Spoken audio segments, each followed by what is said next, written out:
வணக்கம். ஆட்ட கடிச்சு மாட்ட கடிச்சு கடைசியில மனுஷனையே கடிக்க ஆரம்பிச்சுட்டாங்களா அப்படின்ற மாதிரி தாவேக்கா பத்திரிகையாளர்களை ஒடுக்க ஆரம்பிச்சிருக்காங்களா அப்படின்ற கேள்வி இப்பொழுது எழுந்திருக்கு. எதனால இந்த கேள்வி எழுந்திருக்கு அப்படின்னு பாத்தீங்கன்னா, முக்கியமான ஒரு ஊடகத்துல, அதாவது புதிய தலைமுறை அப்படின்ற முக்கியமான ஒரு ஊடகத்துல நெறியாளராக பணியாற்றக்கூடியவர் தான் விஜயன் அப்படின்றவர். நீங்க பார்த்திருப்பீங்க நிறைய விவாதங்கள்ல நெறியாளராக பணியாற்றக்கூடியவர். சோ அவருக்கு நேத்துல இருந்து அழுத்தமானது வந்திருக்கு காவல்துறை கிட்ட இருந்து. இப்பொழுது அவரு காவல் நிலையத்துல விசாரணைக்காக இருக்காரு. என்ன ரீசன் அப்படின்னு பாத்தீங்கன்னா, சில தினங்களுக்கு முன்பாக கிருஷ்ணகிரி மாவட்டம் ஊத்தங்கரையினுடைய தாவேக எம்எல்ஏ இளையராஜா அவர்கள்கிட்ட பேரம் பேசப்பட்டுச்சு. நீங்க இந்த ஆட்சியை கவிழ்க்க சபாநாயகருக்கு எதிராக வாக்களிக்கணும் அப்படின்ற அடிப்படையில அவர்கிட்ட பேரம் பேசப்பட்டுச்சு அப்படின்ற காரணத்தினால நிறைய பேர் மீது வழக்கானது பதியப்பட்டது. அவர் கொடுத்த புகாரின் அடிப்படையில டிவிகே உடைய எம்எல்ஏ இளையராஜா கொடுத்த புகாரின் அடிப்படையில பலர் மீது வழக்கு பதியப்பட்டுச்சு.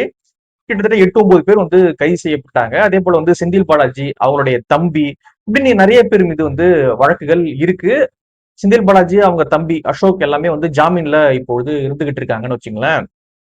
சோ இந்த வழக்குல விசாரணையானது போயிட்டு இருக்கு. சிறப்பு புலனாய்வு குழு விசாரணை பண்ணிக்கிட்டு இருக்காங்க. அந்த சிறப்பு புலனாய்வு குழு நிறைய போன் ஆய்வு பண்றாங்க. அந்த கைது செய்யப்பட்டவங்களுடைய நிறைய போனை ஆய்வு பண்றாங்க. அப்படி ஆய்வு பண்ணும் பொழுது திருநாவுக்கரசு ஐபிடிஎஸ் திருநாவுக்கரசு நிறைய யூடியூப்ல பேட்டி கொடுத்திருப்பாரு. சோ அவரு கூட கைது செய்யப்பட்டிருக்காரு. அவருடைய போனை ஆய்வு பண்ணும் பொழுது அந்த போன்ல விஜயன் அவர்களோடு இந்த நெறியாளர் பத்திரிகையாளர் விஜயன் இருக்காருல்ல, சோ அவரோடு அவரு ஏதோ சாட் பண்ணிருக்காரு அப்படின்ற அடிப்படையில பத்திரிகையாளர் விஜயன் அவர்களுக்கு சம்மனானது அனுப்பப்படுது. காவல்துறை கிட்ட இருந்து சம்மனானது அனுப்பப்படுது. திரும்ப காவல்துறை கால் பண்ணி நேற்று என்ன பண்ணிருக்காங்க அப்படின்னா, நீங்க உடனே வரணும் அப்படின்ற மாதிரி சொல்லியிருக்காங்க. 10 மணிக்கு இரவு 10 மணிக்கு பத்திரிகையாளர் விஜயன் அவர்கள் காவல் நிலையத்துல இந்த வழக்கு சம்பந்தமாக இந்த சம்மன் சம்பந்தமாக ஆஜராயிருக்காரு. ஆஜரான பொழுது இரவு நள்ளிரவு 1 மணி வரை அவர்கிட்ட விசாரணை பண்ணியிருக்காங்க சிறப்பு புலனாய்வு குழு. இந்த வழக்கு தொடர்பாக நிறைய விசாரணை துருவி துருவி நிறைய விசாரணை பண்ணியிருக்காங்க. அவரும் அவர்கிட்ட இருந்ததெல்லாம் சொல்லியிருக்காரு போல. எனக்கும் அதுக்கும் சம்பந்தம் இல்லை, இப்படிதான் நடந்திருக்கு. சோ அந்த மாதிரியான விஷயங்கள்லாம் அந்த விசாரணையில நடந்திருக்கு. அதன் பிறகு அவரு வீட்டுக்கு அனுப்பப்பட்டிருக்காரு. கிட்டத்தட்ட நள்ளிரவு 1-1:30 மணிக்கு வீட்டுக்கு அனுப்பப்பட்டிருக்காரு.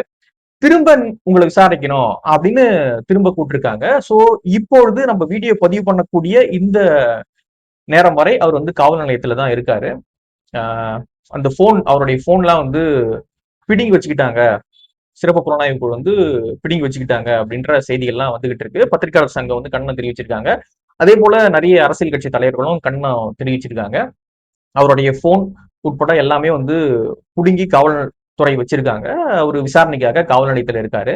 இப்படியான நிலைதான் இப்பொழுது இருக்கு. என்ன சொல்றாங்க காவல்துறை அப்படின்னு பாத்தீங்கன்னா, இந்த ஐபிடிஎஸ் திருநாவுக்கரசு இருக்காரு இல்லையா, சோ அவருமே இந்த வழக்குல கைது செய்யப்பட்டிருக்காரு. நிறைய யூடியூப் சேனல் எல்லாம் பேசியிருப்பாரு. அப்புறம் கருத்து கணிப்பு அது இதெல்லாம் ரிலீஸ் பண்ணிட்டு இருந்தாரு.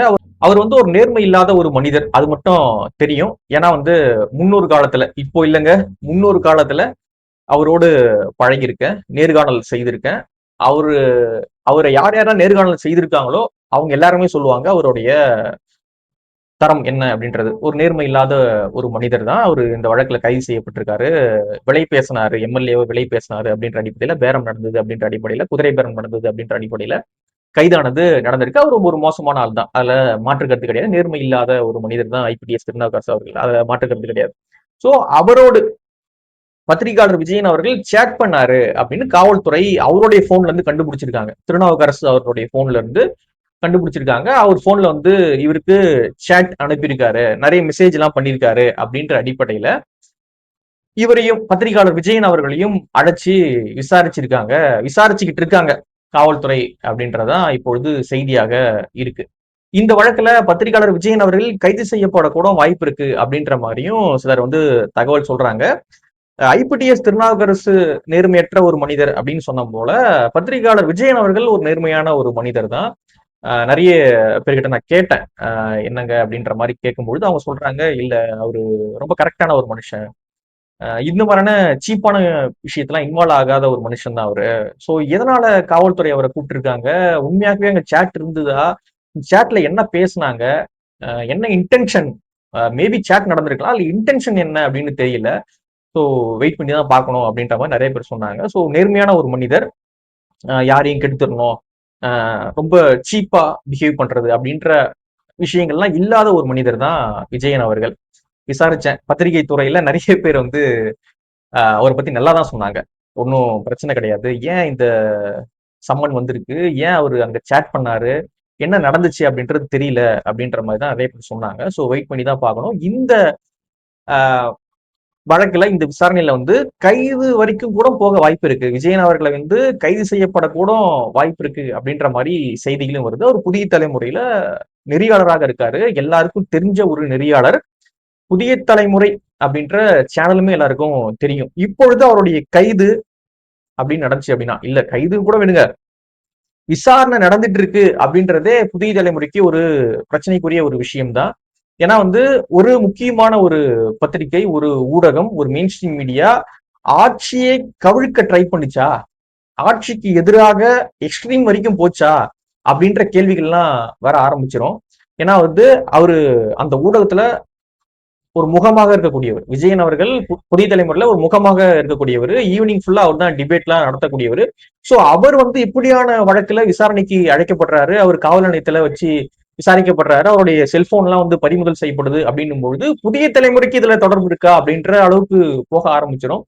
சோ என்ன பண்றாங்க அப்படின்றத நம்ம வெயிட் பண்ணி தான் பார்க்கணும். மேபி டிவிக்கு வந்து ஊடகங்களை ஒடுக்க இதை பயன்படுத்துறாங்களா அப்படின்றதும் இன்னொரு பார்வையாக இருக்கு. ஊடகங்களை ஒடுக்கிடலாம், பயமுறுத்தலாம், அச்சுறுத்தலாம். நீங்க வந்து எங்களுக்கு எதிராக பேசுனீங்கன்னா உங்களுக்கும் நாளைக்கு தான் நிலைமை, வேற ஏதாவது வழக்குல உங்களை லிங்க் பண்ணுவோம். ஸோ அப்படின்ற மாதிரி டிவிக்கு பத்திரிகையாளர்களை, ஊடகவியலாளர்களை அச்சுறுத்த பண்றாங்களா அப்படின்ற இன்னொரு பார்வையும் இருக்கு. பத்திரிகையாளர் சங்கமும் அதை கண்டிச்சிருக்காங்க. நிறைய பத்திரிகையாளர்களும் அதான் சொல்லிட்டு இருக்காங்க. நேர்மையான ஒரு பத்திரிகையாளரை எதுக்காக விசாரணைக்கு அழைக்கிறீங்க? விசாரணைக்கு அழைக்கலாம், அதுக்குன்னு ஒரு நெறிமுறை இல்லையா, ஒரு வழிமுறை இல்லையா? போனை எதுக்கு பிடிங்கி வச்சிருக்கீங்க, அவரை எதுக்கு அடைச்சி வச்சிருக்கீங்க அப்படின்ற மாதிரியான நிறைய பதிவுகள்லாம் முக்கியமான பத்திரிகையாளர்கள், ஊடகவியலாளர்கள், அரசியல்வாதிகள் எல்லாம் வந்து போட்டிருக்காங்க. உண்மையாகவே இதுல தவறு நடந்திருக்கா, அல்லது தாவேக அரசு பத்திரிகையாளர்களுக்கு ஒரு எச்சரிக்கை, ஒரு சிக்னல் கொடுக்குறாங்களா அப்படின்ற இன்னொரு பார்வையும் இருக்கு. அப்படி சிக்னல் கொடுத்தலாம் பத்திரிகையாளர்கள் நம்ம சைலண்ட் பண்ணிட முடியாது அப்படின்றது அவங்களுக்கு தெரியும். மேபி என்ன பண்ண ட்ரை பண்றாங்க அப்படின்னு தெரியல. ஏன்னா பத்திரிகையாளர்களுடைய குரலை ஒடுக்கலாம் அப்படின்னு ட்ரை பண்ணி எப்படி பல பேர் வந்து பல்ப் வாங்கினாங்க, மண்ணை கவனாங்க அப்படின்றது தெரியும். சோ பத்திரிகையாளர்கள் அப்படிலாம் ஒடுக்கிட முடியாது. இப்படியான சீப்பான விஷயத்துல வச்சுலாம் பத்திரிகையாளர்களை ஒடுக்கலான்னு ட்ரை பண்றாங்க அப்படின்னா அது ரொம்ப சீப்பான விஷயம். உண்மையாக இதில் நடந்திருக்கா, என்ன நடந்திருக்கு அப்படின்றத விசாரணையில தான் நமக்கு தெரியும். சோ இப்படி ரெண்டு பார்வை இருக்கு.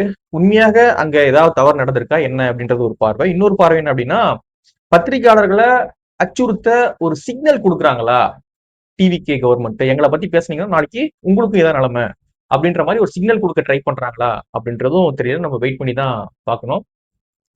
ஸோ பார்க்கலாம். ஒரு முக்கியமான ஒரு பத்திரிகையாளர், ஒரு முக்கியமான ஊடகத்துல பணியாற்றக்கூடிய விஜயன் அவர்கள் இந்த வழக்குல விசாரணைக்காக அழைக்கப்பட்டிருப்பது பலருடைய கவனத்தை வந்து ஈர்த்திருக்கு, பலருடைய புருவத்தை உயர்த்திருக்கு. என்னடா இது அப்படின்ற மாதிரி உயர்த்திருக்கு. ஸோ என்ன நடந்துகிட்டு இருக்கு அப்படின்றது தெரியும், தெரிஞ்சிடும். இன்னைக்கு இரவு அல்லது நாளைக்கு காலைல என்ன நடந்துகிட்டு இருக்கு அப்படின்றது தெரிஞ்சிடும். ஸோ பார்க்கலாம் என்ன நடக்குது அப்படின்றத. உங்களுடைய பார்வை என்ன அப்படின்றத கீழே கமெண்ட்ல பதிவு பண்ணுங்க. நன்றி.